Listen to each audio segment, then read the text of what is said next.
Pipe Dreams. It was a cold January morning on the island of Sodor. The Scottish engines, Donald, Douglas and Duncan, were working together in the yard at the works station. "Oh, it's as chilly as the Scottish Highlands today," shuddered Donald. "Well, the hard work shunting here should keep us warm," said Douglas, and began marshalling some trucks around the yard. "Come on, lads, let's get the work finished before Burns Night." Burns Night is a Scottish occasion which celebrates the life of the poet Robert Burns. The Scottish engines hadn't heard his name for a long time, and it made them feel homesick. That day as they worked, they told the other engines about Scotland. When Percy brought empty trucks to the station, Douglas told him about the hills and glens he used to run through. And when Henry came to take some trucks to the scrapyard, Duncan told him about bagpipe music. And when Peter Sam came to help, Donald told him about the Loch Ness Monster. "She lives under the water and pops her head out every now and again." "Oh dear," shivered Peter Sam. He didn't like monsters at all. "Is the Loch Ness Monster as big as Gordon?" "Oh, no," laughed Donald.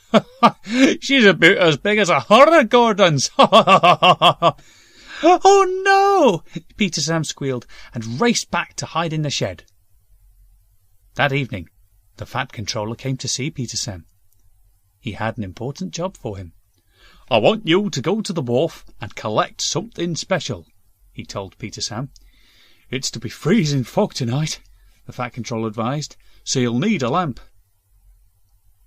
After hearing about the Loch Ness Monster, Peter Sam wasn't sure he wanted to leave the shed.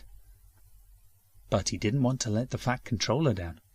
"Yes, sir," he said nervously, and puffed into the cold night with his coaches and trucks.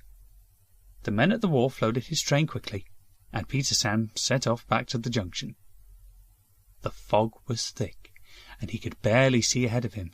"Steady we go, he puffed bravely to himself.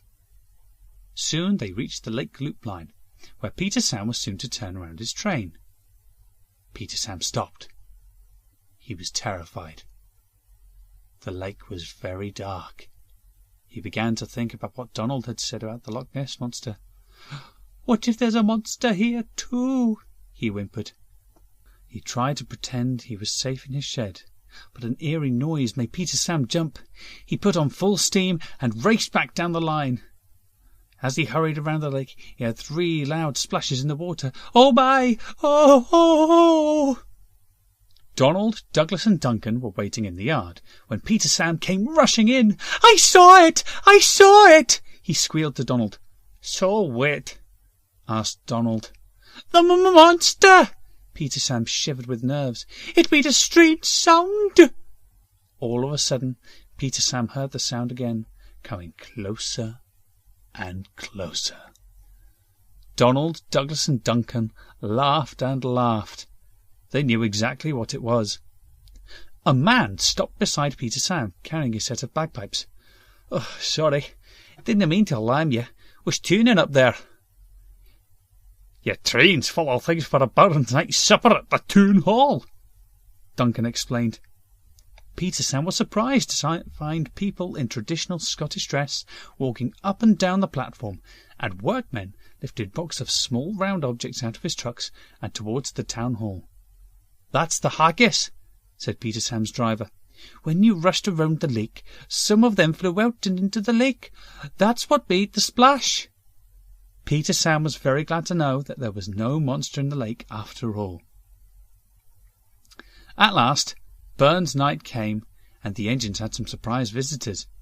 The Scottish dancers and pipers brought some delicious food from the Burns Night supper, and the pipers played a tune especially for the Scottish engines. "It's no quite hame," they said to each other, "but it's lovely all the same."